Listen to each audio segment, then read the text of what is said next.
Attention quickly. Sorry, we don't have a microphone tonight, so we are projecting a little bit. If you guys don't mind, please turning your phone ringers off so that we're not interrupting anyone. And if we could just keep any chatter to a minimum, since we are having to go without an AV. My name is John Kane. This is Anik. De Bellefeuille. I don't expect you to remember that. I didn't. You know. We are the representatives for the First Ward for the Hudson City Democratic Committee. We're very happy to be hosting this event tonight. It's the first of many events we hope to be doing across Hudson. This is a great opportunity for you guys to meet your two new alder people, if you don't know them. That is Jane Trombley and Rebecca Wolfe. I believe everyone knows our mayor, who is hiding in the back, the Honorable Kamal Johnson. Our Common Council President, Tom DiPietro, should be here very shortly. He's at a ZBA meeting. Unfortunately, there was a conflict. For those of you expecting someone from Antonio Delgado's office, unfortunately, he wasn't able to send someone tonight.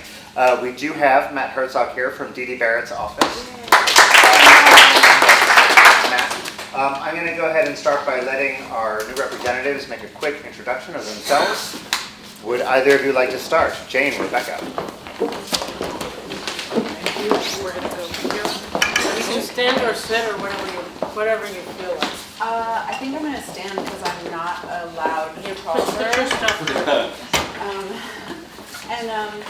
So I prepared a not totally quick introduction of myself. If I'm going on too long, just raise your hand. and everyone get the buzzer going. And I'll just stop. But I thought I might as well introduce myself a little bit fully. I'm Rebecca Wolfe. I live at 110 Union Street. I'm a writer and an editor. I grew up in Chelsea in New York City, and my experiences there and as a summer and then year-round resident in Provincetown, Massachusetts, have shaped how I experience and think about life in Hudson. I chose to live in Hudson because it is a city, not a monoculture or a playground. I am oriented toward keeping it that way and toward supporting the functions and features of the city that are oriented toward full-time residents. I bring a racial justice lens to my work on the City Council. It is my hope that the whole city can enjoy the benefits of increased economic activity, including art and beauty. According to Maslow's hierarchy of needs, it is not possible to pursue art or beauty when basic needs are not met. I interpret the most basic need of the city as equity. In advance of the election, this is stepping off my high horse. In advance of the election, I applied for an anti-displacement learning network grant from the State Attorney General's office, which will support several phases of anti-displacement efforts by a coalition of city stakeholders and elected officials in a peer-to-peer network. I see infrastructure also as a basic need. Affordable housing for low and middle income residents can be seen as part of the infrastructure of the city, and I'm committed to stabilizing the existing and building new affordable housing. I'm looking forward to supporting and furthering the work that is underway in the council to replace and repair sidewalks. I'm committed to improving air quality and quality of life for residents through the enforcement and enhancement of weight and speed limits to limit truck access.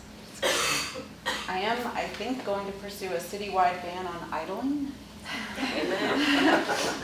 I am also eager to support the execution of the comprehensive study and the traffic study, both of which are in process. Most of all, I want to take any useful cues I can from you, First Ward residents. Already, after only a few days in office, I have heard from constituents with concerns about unregulated, non-owner occupied short-term rentals, the Galvin Foundation evicting tenants, the tax burden on longtime residents and how it might be mitigated, a green agenda for the city, including city composting. I am hoping to draw you, the First Ward, in closer to this process such that you will consider it your right and your ability to work with me and the council on identifying answers and furthering work toward problem solving I'm encouraged most recently by the activism of the Hudson Waterfront movement, the Our Hudson Waterfront movement, to believe that citizen action is alive and well. I have a whole long list of my legislative agenda, which I probably will, I think that's going to come up more during the conversation that we're about to have, so maybe I'll just pass it over.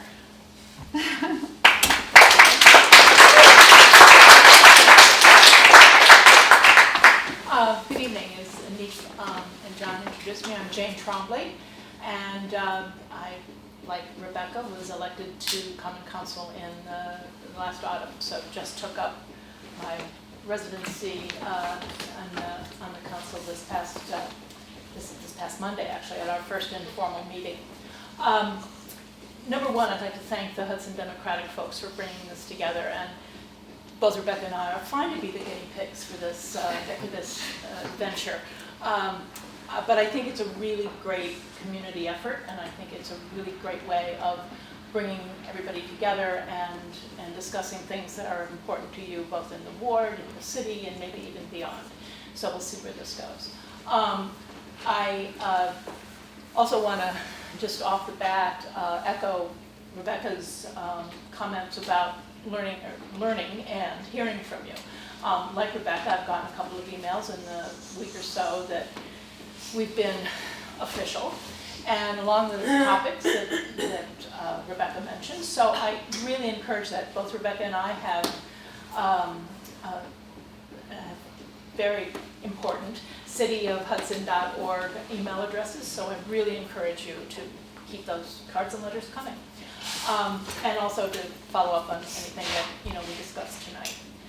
Anik had asked us to sort of talk a little bit about what we hope to accomplish in our tenure of 2 years, and I wanted to just sort of start by talking about the things that I think are the most important are really the things that you think are the most important. You folks put me into this position, so I feel a responsibility, an obligation to sort of respond to your queries and what it is you'd like to see your representative on the Common Council do.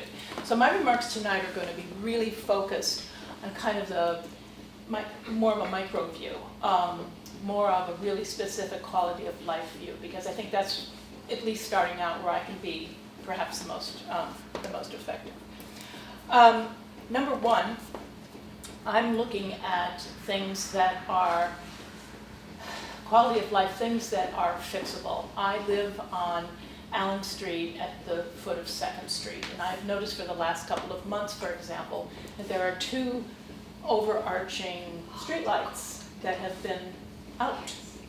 And I'm seeing some nods here, so I think that people agree with my perspective that it is not only a hassle, but it's dangerous. When the streets are snowy, it's unwelcoming, it's a little creepy, frankly, to just walk those few blocks, and it's unsafe. So my opening gambit is to look to see how that can be fixed. And I found out that if you got the number off the pole and you talked to the Department of DPW, thank you. They would in turn get in touch with National Grid. So I can report that those 2 pole numbers are 102 and 102 and a half. And I will be reporting that to DFW and hopefully sort of stay on top of them and get an answer as to what the time frame is. So I mention that because anybody else who sees things that just sort of, are annoying, just small stuff, an out street light or, I don't know, we can't all, we can't tackle the sidewalk issue necessarily, but if there are small things that can be addressed, I really hope that you can go to jane.trombley@cityofhudson.org and let me know, and I can do my best to take it forward. So it's stuff like that, the small things, the things that kind of impact our daily lives that I'd like to address. Following that would be stuff like supporting, I will be serving on both police and fire committees. We all get assigned specific committees, and 2 of the 3 that I'm on are going to be police and fire. And I'm really pleased about that because, again, that's kind of the invisible infrastructure that makes life here work. You know, when we had the huge snowstorm after Thanksgiving, we relied on DPW again, but also police and fire to get it all cleared away so we could have a very successful winter walk, which happened. 2 feet of snow or no 2 feet of snow. We were also able to get the snow cleared away so emergency vehicles could get down all the streets. It's that kind of stuff that I really want to support and make certain that continues to work as well as it possibly can for all of us who live in these very special 2 square miles. The other thing that is important to me is economic development, because that's another committee that I've been asked to serve on. And that's a big one, and that's a really big one to me, and it's about things that are, again, small and maybe a little bit larger and farther reaching. So one of the things I'm hoping to help accomplish is to basically grow an economic pie here that transcends Warren Street and makes it not the commercial corridor, but part of a commercial network. So there's an economic opportunity for people to have businesses that are on Columbia Street perhaps, or to encourage entrepreneurs or make it possible for entrepreneurs to open small businesses, those kind of things. That would take coordination with zoning and other city agencies, which I'm prepared and hope to do in the coming months. So those are things that are really part of the, again, overarching kind of quality of life. Connected to that, of course, are educational opportunities, because I think that we might have we definitely have an opportunity and an obligation to grow our employment opportunities. As much as we would want to grow our housing opportunities, we need to grow our employment opportunities. So whether that means supporting entrepreneurial efforts, or working with existing companies, or attracting additional companies in industries that have a low carbon footprint, that are sustainable, that are regenerative. Rebecca and I were discussing the word regenerative and exactly what that meant, but we think it means those companies that grow in a positive and low impact way, but are nonetheless profitable and enhance the economic well-being of the city. Let me just see if I've got anything else that I positively wanted to underscore. Rebecca mentioned composting. I'm just going to throw, this is kind of off the topic, but I am a huge composter. And I want to encourage everybody to compost. I understand that Kite's Nest has a year-round composting operation, so join me in putting your kitchen trash in the compost at Kite's Nest, and hopefully we could get something going that would be citywide that would help direct that. I think that's about all I had. I look forward to your questions. I look forward to hearing from you. Thank you for coming. Thank you for supporting me. Thank you for supporting this this event this evening, and we'll take it from there. And here's Sarah. And here's Sarah. Sarah Storage, you got some great. Supervisor for the first ward. You just came right second. You don't have to make a presentation, only if you feel like it, you can say a few words. Well, I think I know most everybody, probably not a few people. Sarah Sterling, First Ward Supervisor, representing the First Ward. Sorry, a little late. I'm now Minority Leader. I've been a supervisor for 8 years. I'm starting in my 9th year. And I'm on a lot of committees, very involved, enjoy what I'm doing. I'm happy to answer any questions. Talk about which committee, just if I could get a list of which committees you're on at the Board of Supervisors. You want me to list them all? Well, I'll start. I'm deputy chair. We don't get to be chairs as Democrats, but I'm a deputy chair of the Health and Human Services, and also a co-chair on the new productivity committee that's coming out of that, because we're trying to change kind of how the mental health services at 325. There have been some problems there, so we're working on that. What were the problems? What were the problems? It's personnel and just kind of reorganization. One of the things that we're looking at is right now, we can only, if you want to go to the county mental health building, they only take Medicare and Medicaid. So if you have any private insurance, they don't take it. They used to, they've stopped, and we're looking again because this really cuts out a whole lot of people. I mean, there's Columbia Green Mental Health, there's other places to go, but I think there's always like this insurance gap that you get caught. So I've asked for the figures again, and we're gonna see what that costs. You know, if it costs us, I think an intake is like $600, and then maybe a visit is $100 and something. And if the insurance company's paying $15, well, that's not a great system. But we're really looking at how we serve people. We do have open walk-in now. I think it's better service there.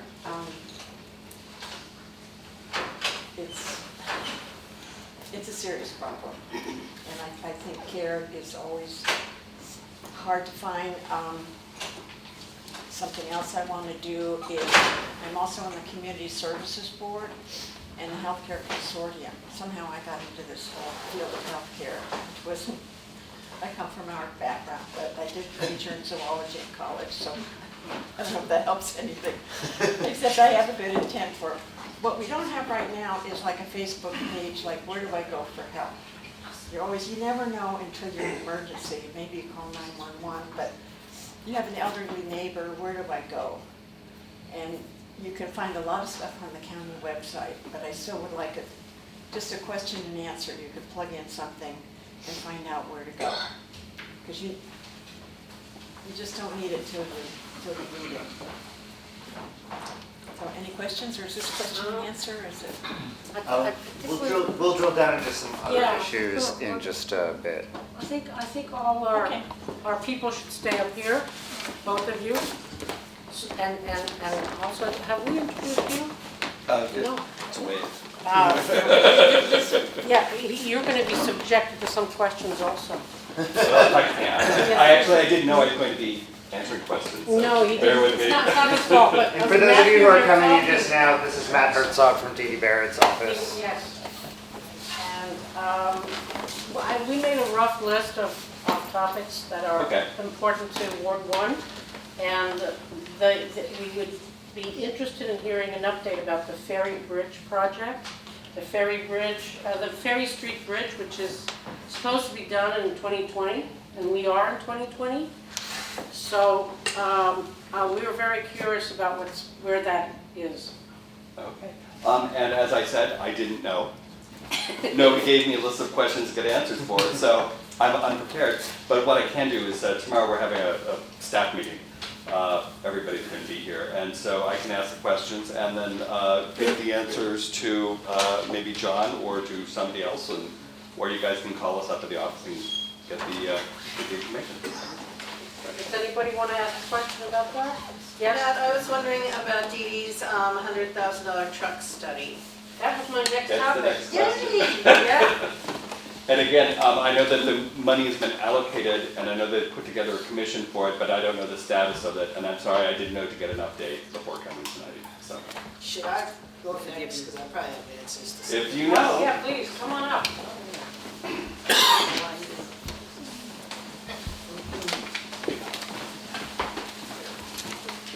Good evening, everyone. Good evening. Can everybody hear me? Yes. All right, my name is Kamal Johnson. I'm the new mayor. I believe I know mostly everybody in here. But to answer a couple of those questions, we're actually just got the second design for Ferry Street Bridge, so we're going to be going over that, and then we'll sign the contract, and we're hopefully going to be breaking ground this year. So I'm hoping by the end of the year, Ferry Street Bridge will be completed. As far as the truck study, we put together a commission, and we're going to be sending out RFPs. So right now it's just everything that we would like to see in the truck study. So we're going What is the intended scope of that? Well, what we're looking for is all the truck traffic, any history that we need to know, and anything that goes into any construction that would happen on the waterfront. And that's the waterfront in the whole, not just like the popular part, which is the Calaruso kind of debate. So we're hoping to get as much information from there as possible, and go from there. Any questions about that? Hi, Mayor. Does the study include possible alternatives to the trucks coming through Hudson? Well, that's one of the questions. So basically what we're tasked to do is to line up a bunch of, questions that we have, and whoever takes the RFP, they're gonna research all of this and get back to us on that information. So one of the things that Yes. whoever gets the RFP. Yeah, wins so the that's bid. one of the things, is to tell us What's is there any alternatives, is there any environmental issues or anything like that that'll happen? Is there an estimate for the completion date on that study? Right now, Or it's too early to say, Okay. so we're gonna put the RFP out and That go could be from there. sometime. Yeah, so we're gonna look to do that as soon as possible. Any questions about this topic? Yeah, go ahead. As far as the money, is it there to be used whenever, or is there a time limit on using that money? For the truck study? You might Yeah, know for the the truck answer to study. that. I'm not sure. I don't know the answer to that. The guy wasn't the person who wrote the grant, so I don't know, the letter that went along with the grant. It would be right on the award letter, so I can find out the answer and let you guys know. Yeah, we can find that out. Right now, Peter Bujano, who's the commissioner of DPW, is working on that as well. So we're hoping to have the RFP out early February.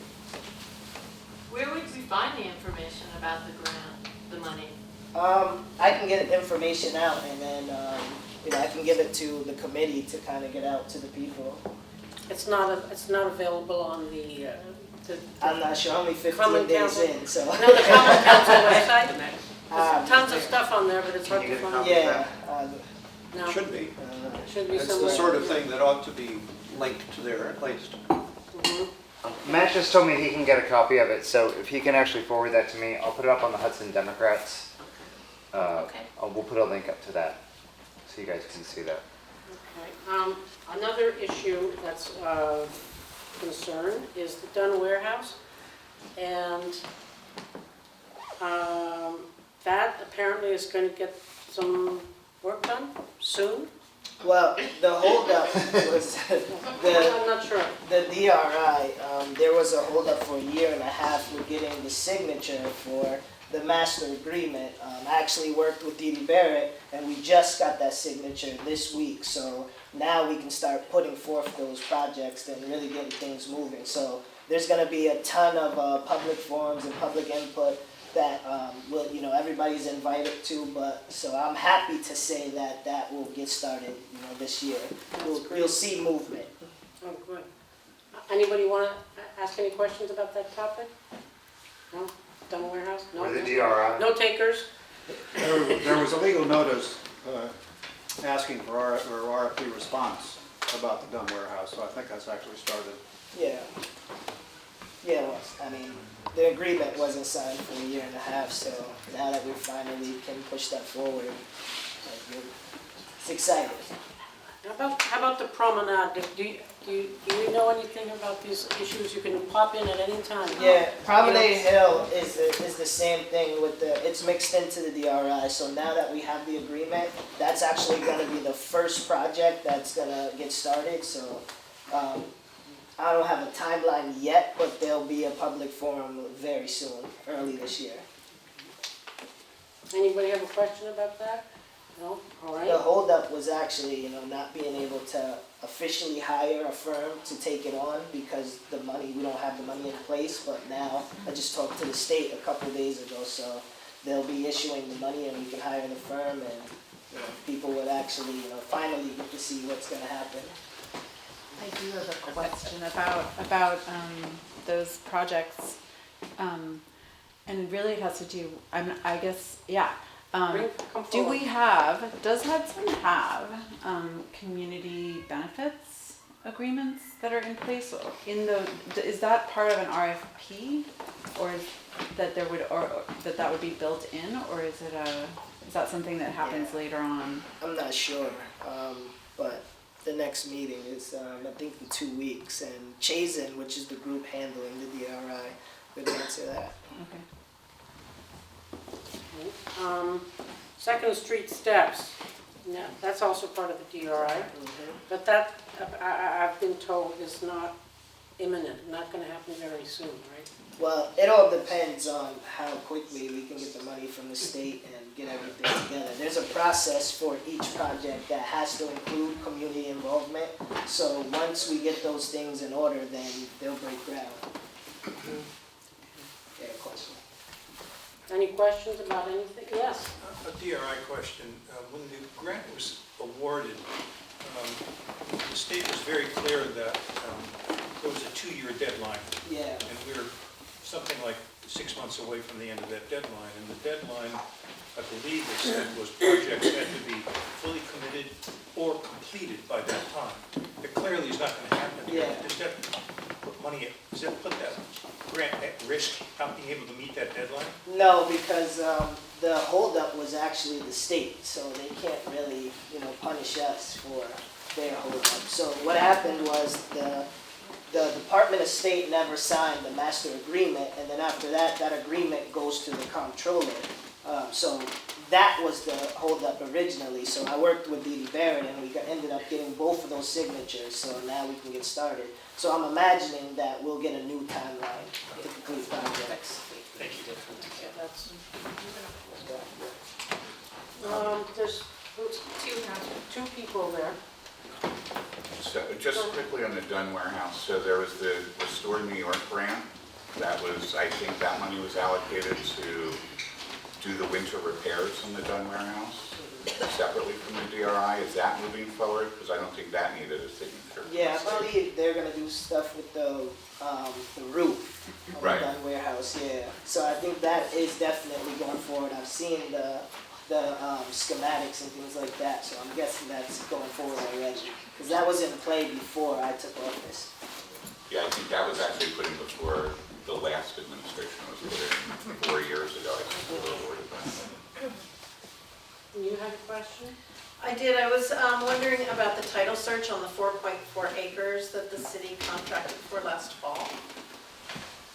It's 4.4 acres south of the Colors. Yeah, I know Could the you provide a little property. background on that before we answer, because I don't think everybody knows about that. Okay, well, the little bit that I think the short answer is there are 4.4 acres south of the Colarusso dock on the waterfront that the city believes, people within the city believe, will actually belong to the city of Hudson, and there is a dispute over the ownership of that land.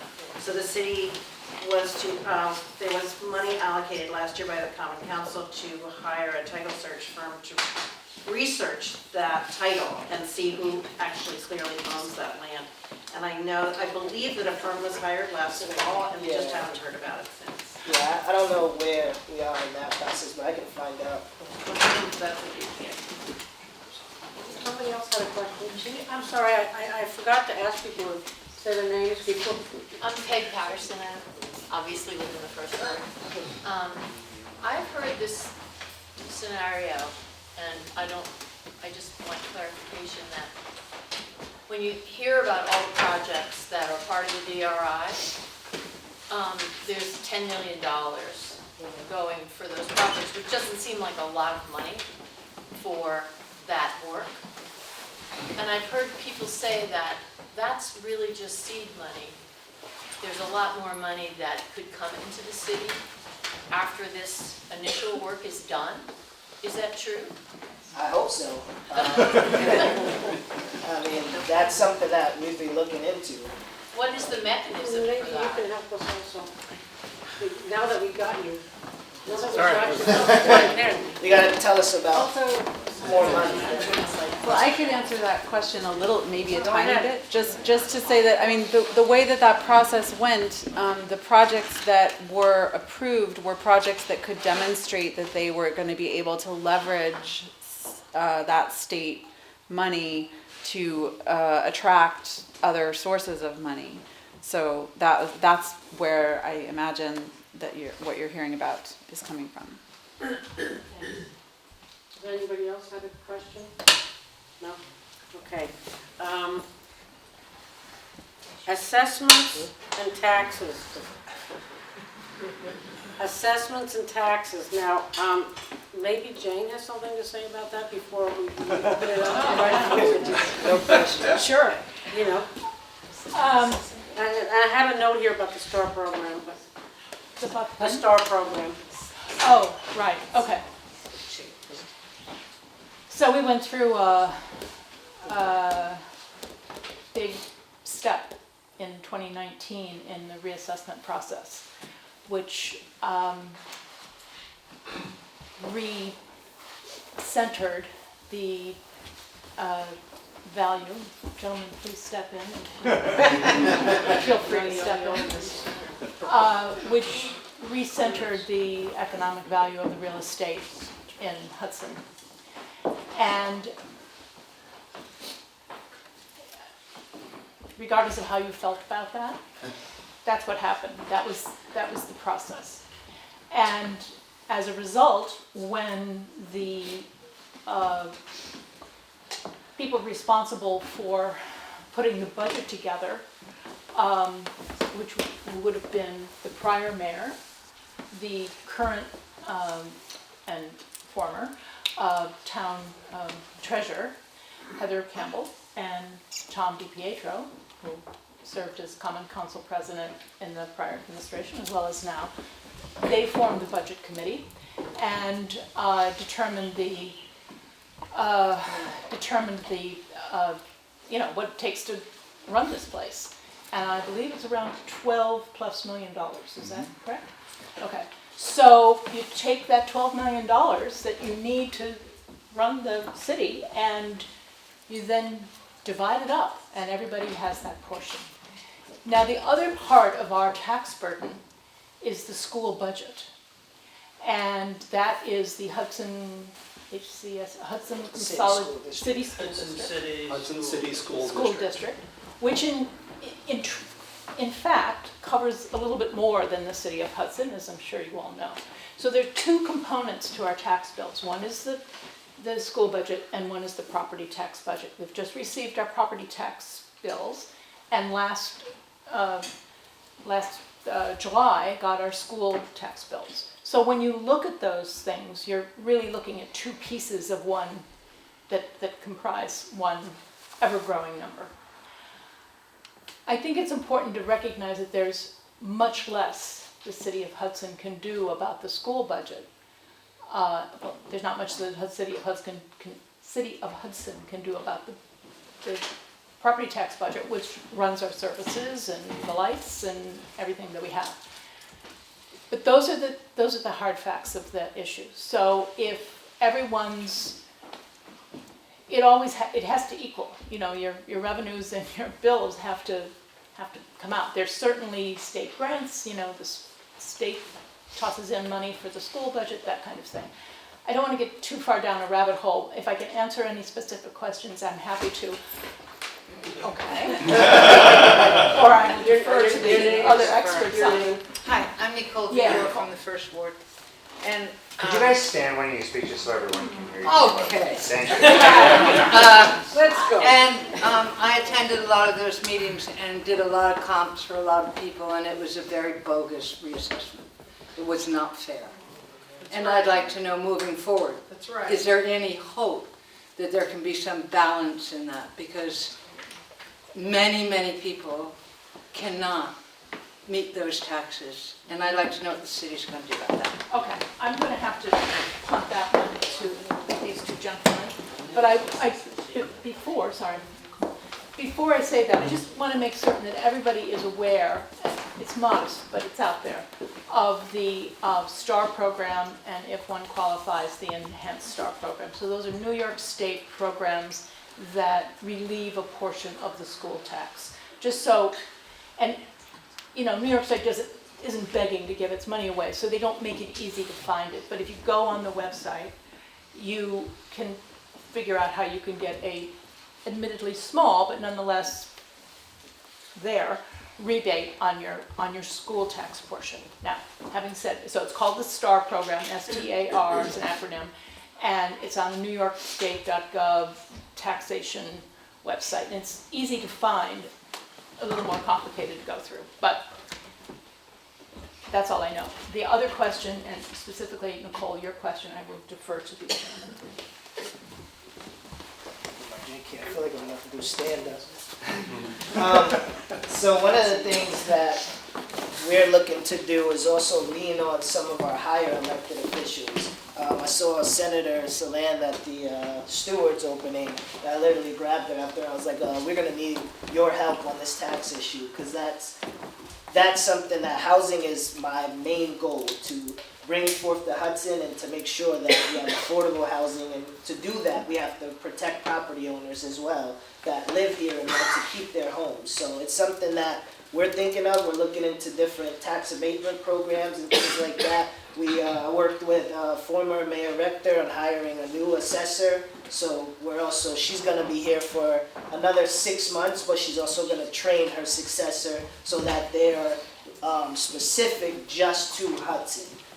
I think the problems in the past were that, we had assessors that worked in so many different counties and they were here one day and they didn't know Hudson specific. So we want somebody that's going to be Hudson specific, that understands and is able to take time to work with property owners. So that's the start.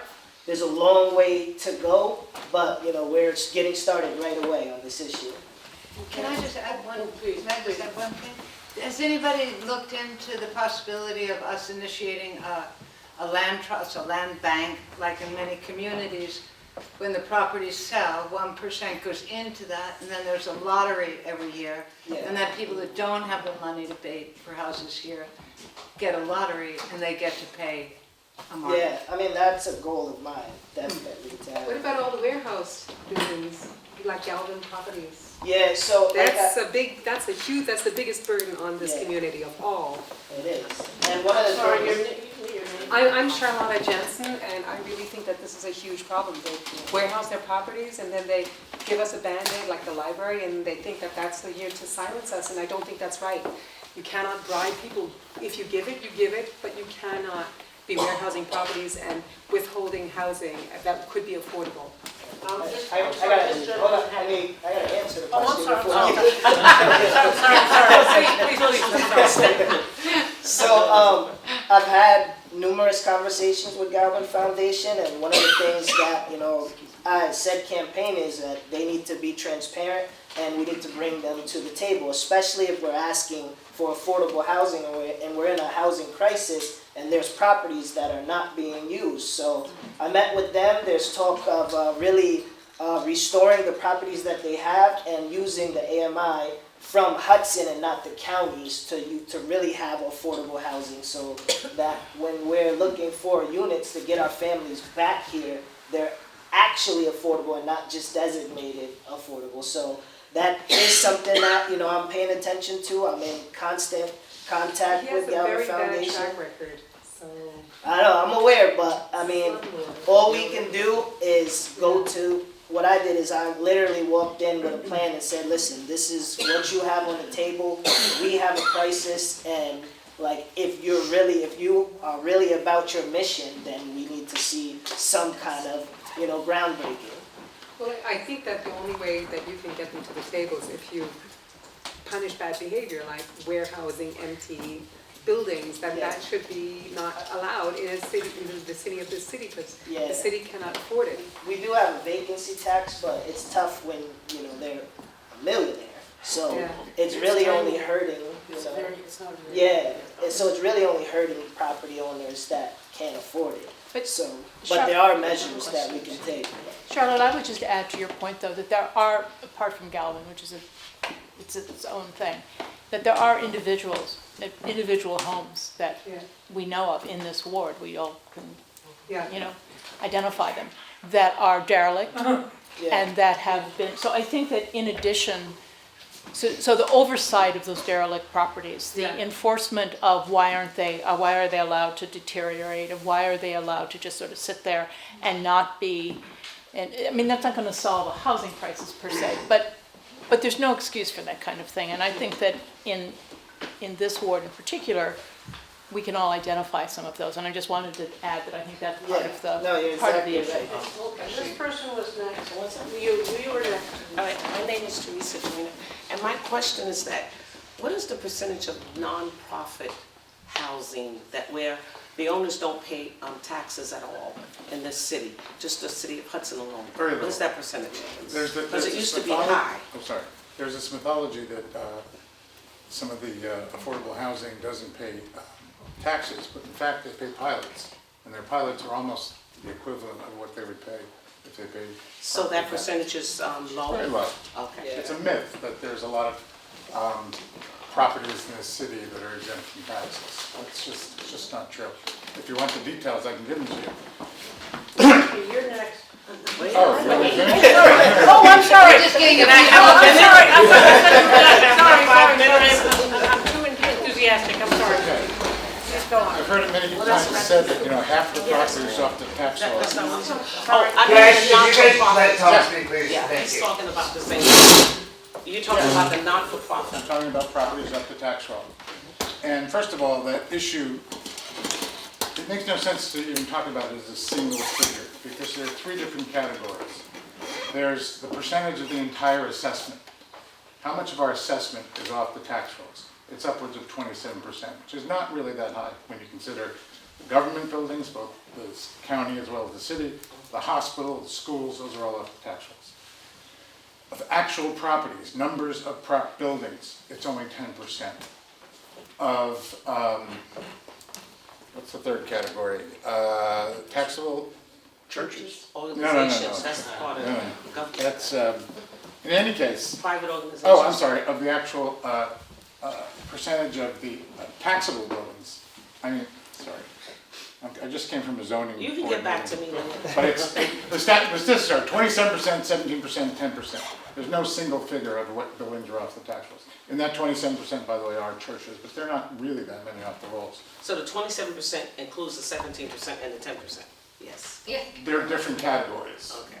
But if you take the highest one, which is 27% of our total assessed value, that is not out of range with a typical municipality. Many are upwards of 35, 40%. I'm sorry, the land mass was the 70%. That was it. So you have your total assessment, you have your land mass, and then you have your actual buildings. 27, 17, 10. And remember, that land mass category is the prison property and things like that. So, it's not really that out of whack. When we talk about housing and economic development, a question that I have is the role that zoning plays in housing and economic development, and how changes to our zoning laws might give us more land to build on, more economic opportunity, and if you guys could speak to that a little bit and where we are. I know we're looking at some zoning changes. We're moving toward form-based code. And a form-based code would change the complexion of the city for the better, without a doubt. It would allow more different types of development throughout all the parts of the city that agree to it. And it would also free up a lot of the adjacent buildings. Excuse me, is that me? Sorry.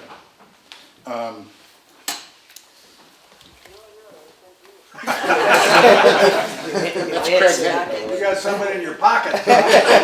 It's Craig Hay, the code enforcement officer. In any case, so we're moving towards form-based coding, and that could change things dramatically for the better. Could you just define that? Form-based coding is distinct from use-based coding. Zoning previously, especially in the 60s and 70s, was a very suburban type of code. So there are a lot of property setbacks, and the change, it was designed to help people, to allow for suburban style properties. Excuse me. But form-based code switches from the use-based, because zoning began because people didn't want a certain use next to where they lived. So there's a slaughterhouse here. You don't want to have that next to where there's a residential community. That's how zoning sort of started.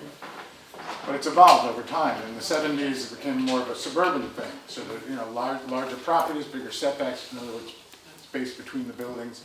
And now we know that that's not really the best way. Not only that, it costs the city more.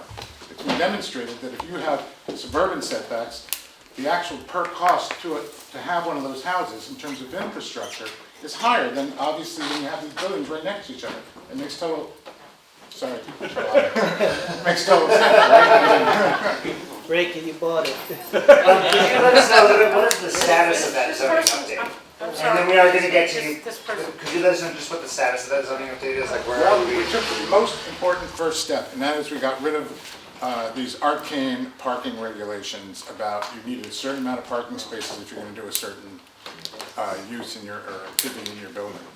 And that means that, let's say a building, here's a good example.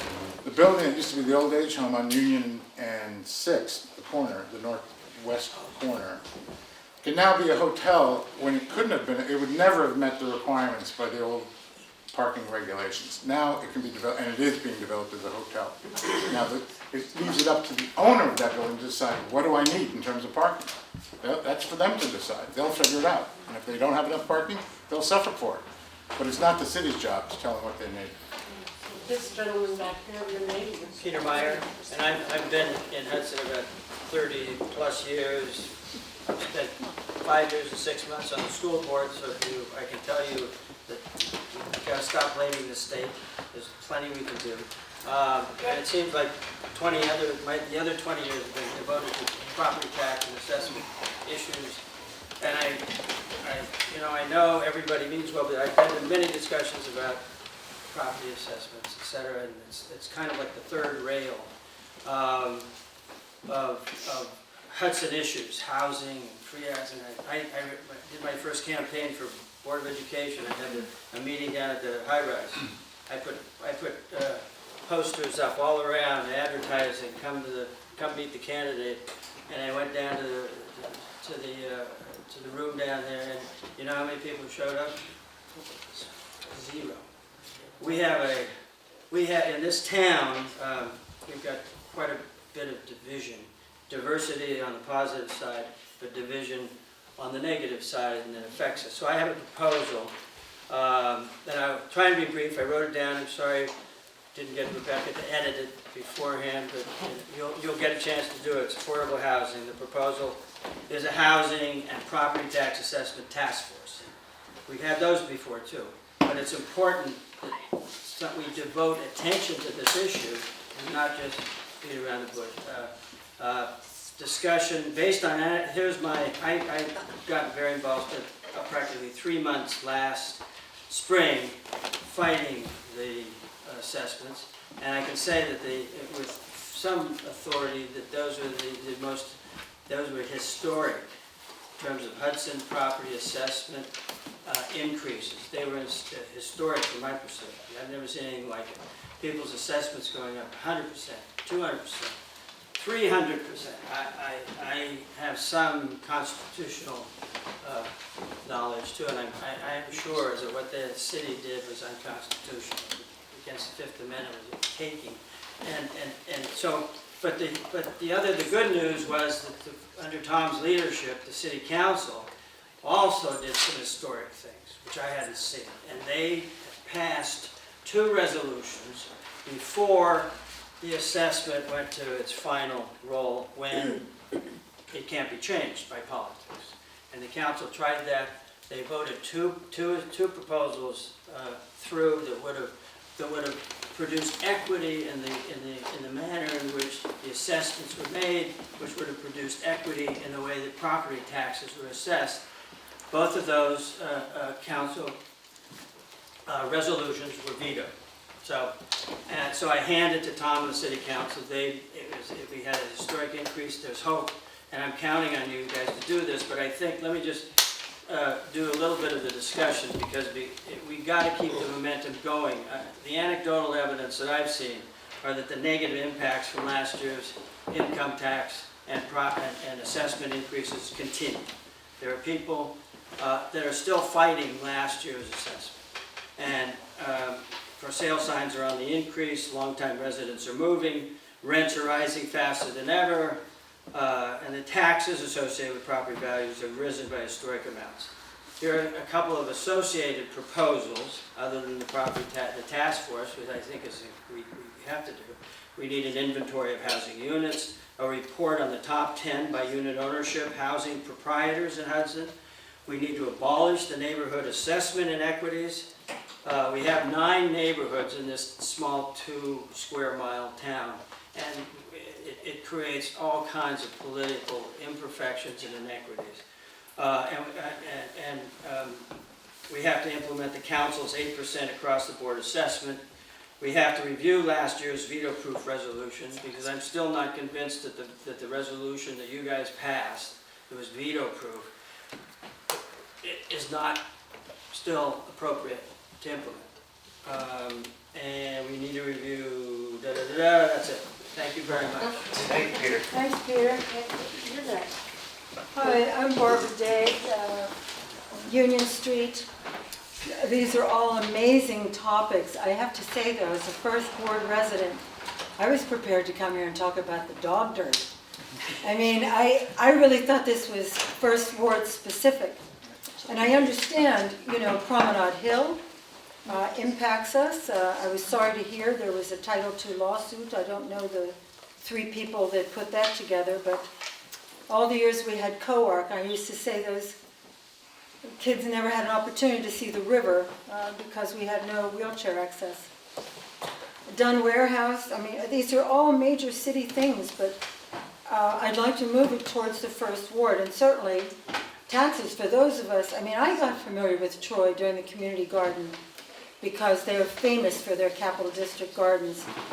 And when I heard GAR was doing their assessment, and they just threw it out. And I thought, oh, good. We have ours. So I don't know what happened. I mean, as you heard earlier, there's only 6,000 of us. I mean, this should be a really tight little community. In fact, sometimes I think the same 2 square miles had a population of 12,000. I don't know how many buildings Galvin is warehousing, and I know there are a lot of empties, but how did our population fall in half so we can't accommodate residencies? I mean, it just befuddles me, but math isn't my strong suit either. So little things, when I toured like Savannah and Charleston, and we spoke briefly about that, historic communities that actually had a budget line item for tourism. They knew what they could count on as a tourist community, and I think with the resurgence of Hudson River art and what they've done with the Thomas Cole House, we have so much potential in Hudson. But the very basics Do you have a question? weren't addressed. Sidewalks, litter. Okay. I'd love to see a program of litter. Cigarette butts that are not biodegradable. I cannot believe it's 2020, and there might very well be 3 generations that do not know they're not biodegradable. Can Where else did I go to? we start with litter and see what anybody has to say about that? Yeah, and I'm ready to spit my gum out, so that's Does anybody have a comment about that? An answer? Litter. Litter. It's, Don't oh, that's good.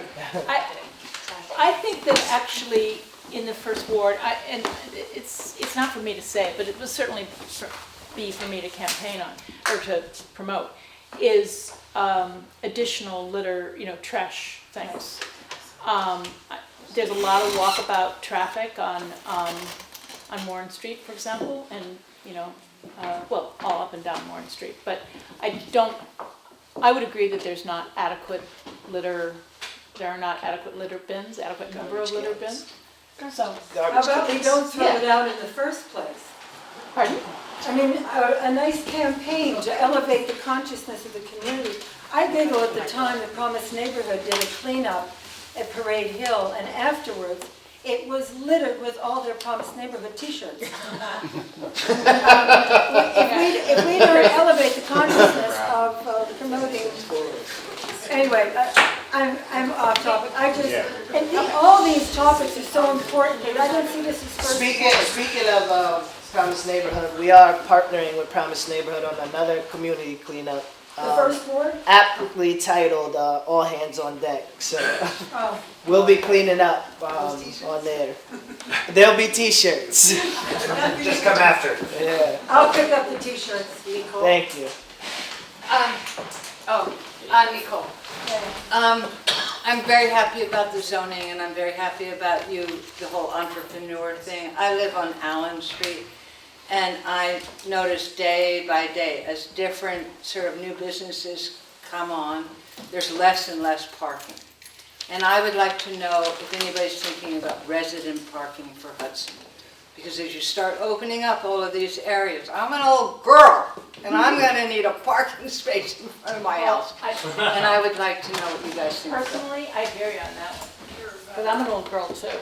And you park on the street, I believe. Yes, I do. I park on the street, and I think, with zoning changes, we're approaching the time when those of us who are reliant on street parking need some considerations.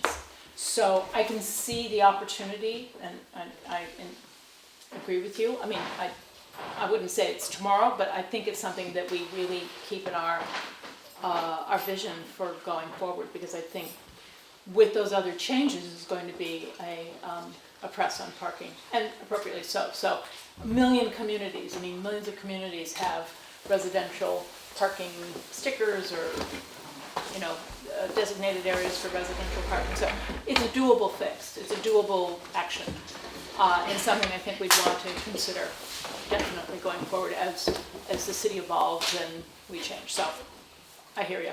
Thanks. Big time. You were next, sir. I would like to ask about the assessment Your name, again. please? My name is Yura Catalan. I live on First Lord Union Street. I was in some of those meetings about reassessment, and I've heard that Peter spoke. Are there any plans in the future to correct the situation, or is it where it was left the last time? Because I'm going to court with the city. Yeah, no. The difference between the appraisal and the assessment was $200,000. An appraiser, a professional appraiser, appraised it $200,000 less than the kids from Albany. So my question is it going to be dealt more than just one-on-one, or will each one of us will have to go to court?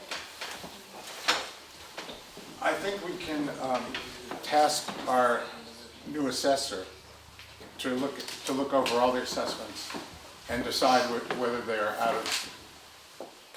they're inconsistent or not. It's not impossible that assessments come down. If the market goes flat, the assessments will come down. And that's something an assessor has to do, and they have to do it well, which is what we didn't feel Gar was doing. So yes, there is a possibility that your assessment will go down. I don't mean just you, I mean that all assessments could conceivably go down. And in fact, when people win, as more and more people win their assessment challenges, the school assessment will come down. There will be refunds. Because what happens is our overall assessment will decrease. It'll actually put a greater burden on the other municipalities that contribute to the school district budget. So things will be changing in the near future, both personally for you, I hope, and for more people as well. Oh, I'm Ruth Tamaroff. I live at 209 Warren Street. And I have been thinking for a long time that the schools should get involved with the litter issue, because that's where it begins. We see, Michael and I walk a lot down to the river and back, and we see endless little bits of litter from candy, and which obviously comes from the corner stores, and there are baskets, and the litter is right beside the basket on the floor. And I think if the schools got involved training the kids and maybe having contests for posters, it might encourage them and teach them about litter, because it's endless. And it's just one of my thoughts every day when we walk down the street. Sarah? Sarah has a question. Oh, Sarah, you wanted to say Well, something? then I have an issue I want to bring up now that the mayor's here. You know, last weekend was incredible, 60-degree weather. Everybody's outside. I'm on Lower Union Street, and about 11:30, after 11, I started hearing all this thumping, and I thought it was my cat upstairs, and I thought, well, she doesn't make that much noise. And it was I imagine half moon or something, and we have Basilica. So the noise in the first ward, I think they're supposed to be shut their doors at 10 or 11 or something, and I just thought, oh my God, this summer's going to be awful again. Because with all the weddings down at the Basilica, half moon, on the weekends, it's just thumping down there. I mean, I don't mind the music in the park, because when I sit outside, it's like I'm having my private concert. That's fine, but not at midnight or after.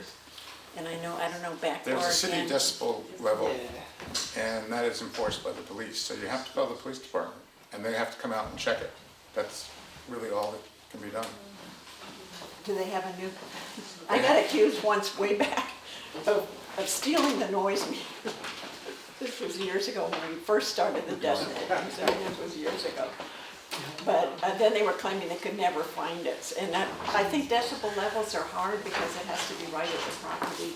You know, sometimes the Well, noise it's also falls hard off. because it's hard to calibrate the machine, I've been told. I mean, there's all kinds of issues involved with it, but it's... But I think there's also a cutoff time when you're supposed to shut your doors. No, Not anymore.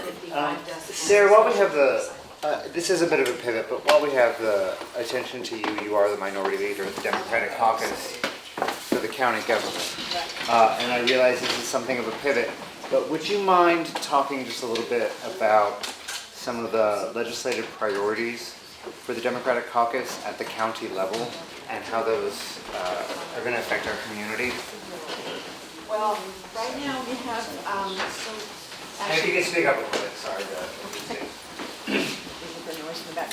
Right now, we have the most Democrats we've ever had. We have 12 Democratic supervisors. There's 11, Linda's a supervisor back there. And we have 11 Republicans. This is the first time we've had that. It's not really the majority because it goes by weighted vote. So we're not the weighted vote majority, but we have more numbers. So we have more people on committees and all of that. We have 3 new members who are really exciting members. Christia Coatling from New Lebanon, Brenda Adams, who's also head of Habitat. She's New Lebanon. No, Canaan. She's Canaan, sorry. And Jeannie Metler, who has a legal background from Copig. We have not, this year we've just started, and we've been dealing with the Board of Elections situation for a couple of months now, and a lot of things like that. I know Linda's nagging me for a more progressive agenda, and I think, we really have the amount of people now to make some real change. I mean, I'm also, as I told you, working with the mental health division. So there's certain things we can affect at a county level, and other things we sometimes have to wait for the state, like for styrofoam banning, but we can send letters like Michael Chinitas has done, clean river support. I'd basically like to hear from you too, is what ideas you'd like to see into practice. The Democrats, I'm not talking Democrats here, they have a really good issues committee now, and they've worked very hard on a whole platform, and I've given them input on that too. Like at the transfer station, we don't call it the dump anymore. There's certain things, and the problem with recycling is now is it's almost too expensive to recycle. But there's certain things that people can look at, and the issues committee's been helpful at looking at public works and what can be changed there. So a lot of things happening, and I'm glad to hear ideas. Michael O'Hara's been very helpful on the EMC. Is it EMC? Yeah. Yes. Committee. And I want to point out to everyone here that actually the demographic shift in the county is moving towards Democrats. There was a possibility that we could have won the majority on the Board of Supervisors this past year. The county has a budget of $165 million a year. Yes. I think it's something like that. It is a not insignificant amount of money. And you know, when the Republicans are in control, the Republicans are going to decide which projects are going to get what kind of funding. It's why, for me, it's so essential that we focus on making sure that Democrats, not just here in Hudson, but across the county, have the resources they need to win their races. This is going to come up again in 2 years, so that the Democrats can take over the Board of Supervisors. It is a demographic eventuality, but the sooner we get it done, the more positive change we're able to make at that level.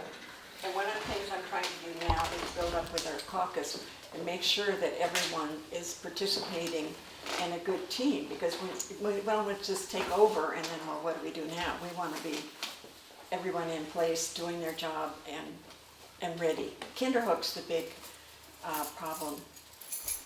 They just have a lot of weighted votes there. They do. We have just a couple more minutes. I do want to give that last question a chance.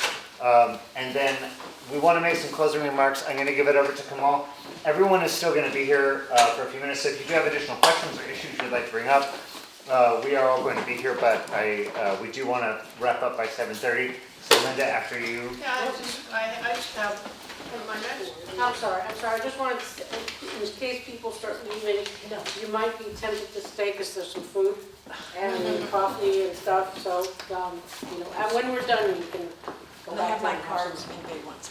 Sorry, go ahead. I'm personally seeking a revolution, and I'm a very progressive voice on the county. You should all watch the 5 supervisors. We do not all work together. That is a big problem. It's a very unhappy situation because the 5 do not represent a progressive, democratic group of people.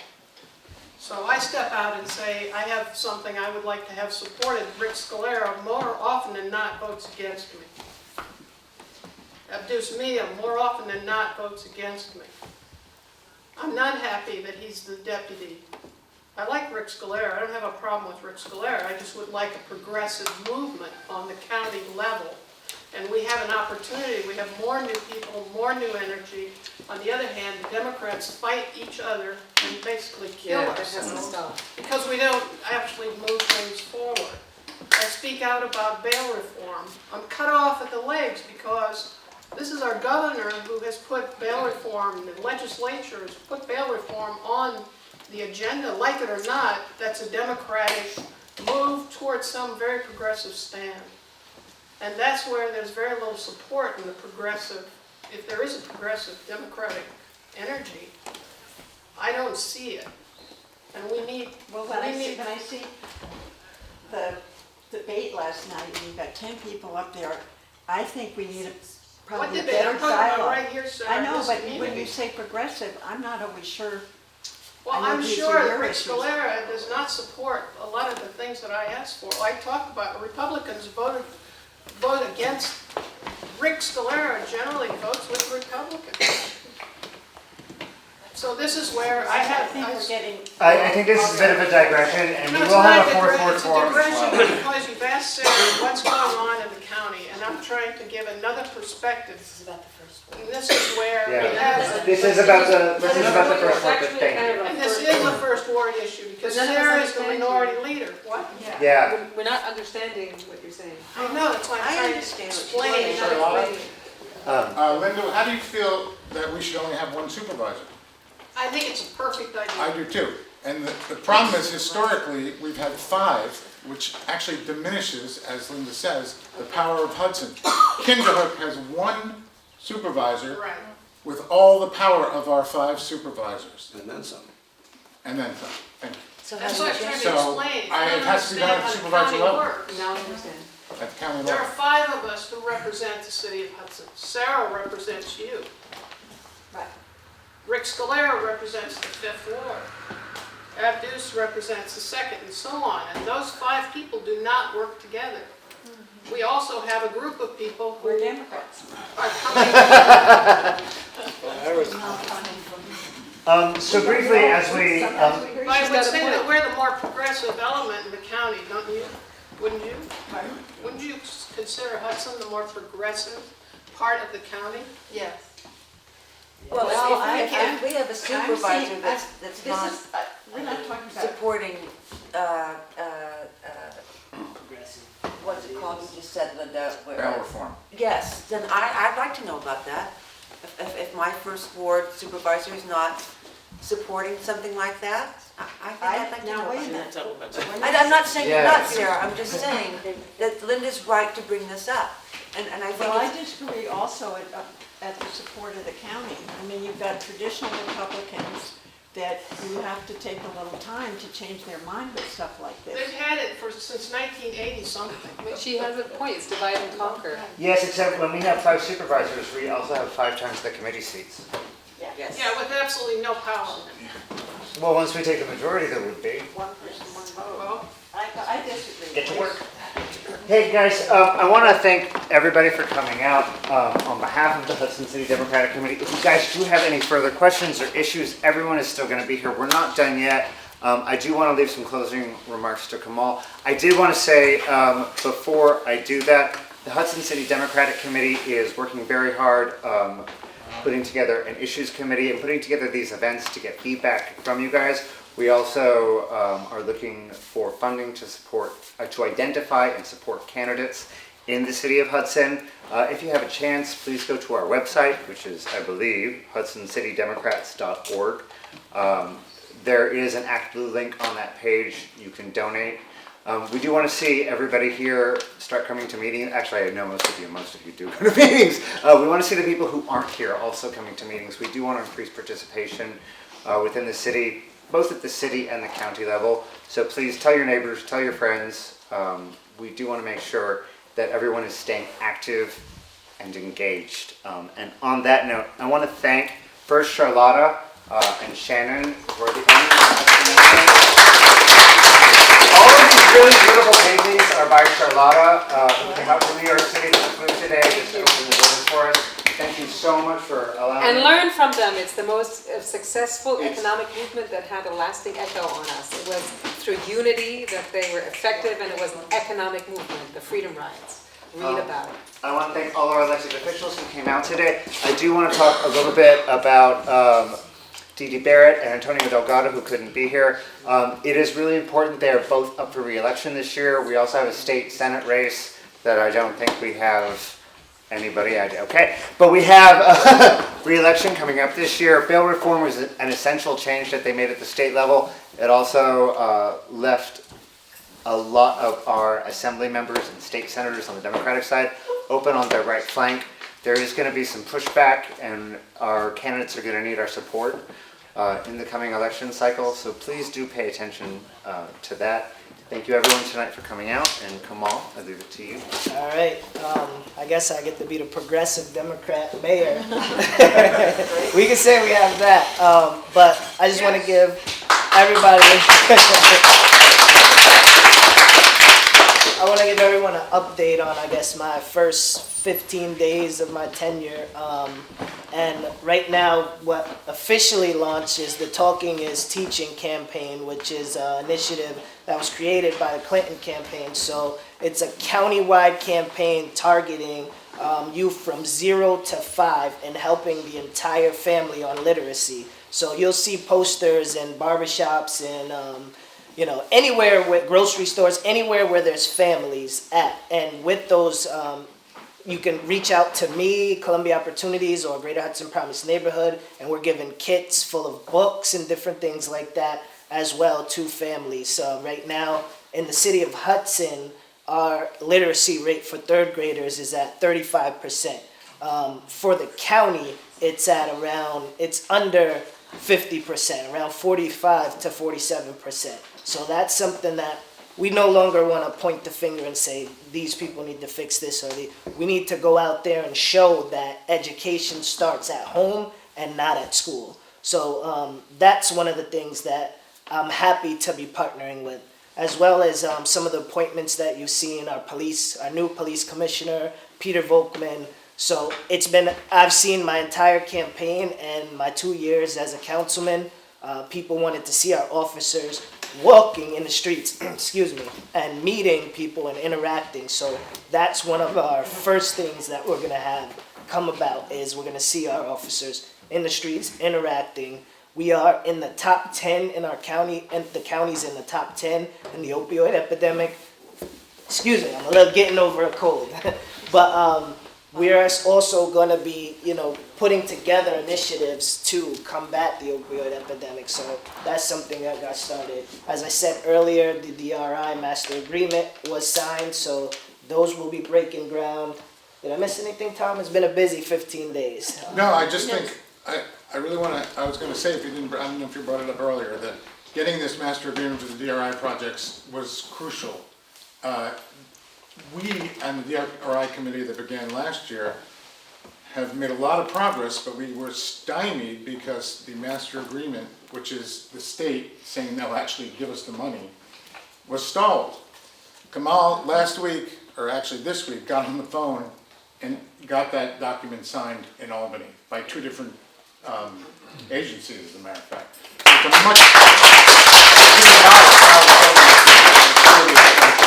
now we have two contractors in place, and they will be working as soon as they can. So we'll probably break ground, at least on Promenade Hill, early in the summer. Yeah, which is exciting. A Ferry Street Bridge, also we're hoping to break ground on. Also, I met with the state Parks and Recreation Department, and the governor, I know, is releasing grants, so we're hoping to, right now we're in preliminary talks to have a $1.5 million project on the side of the waterfront where there's that big parking lot, and hopefully getting like a nice park there and gazebos and really revitalizing that area. So there's a lot happening, and we're 15 days in, but like I said, we're gonna hit the ground running. So,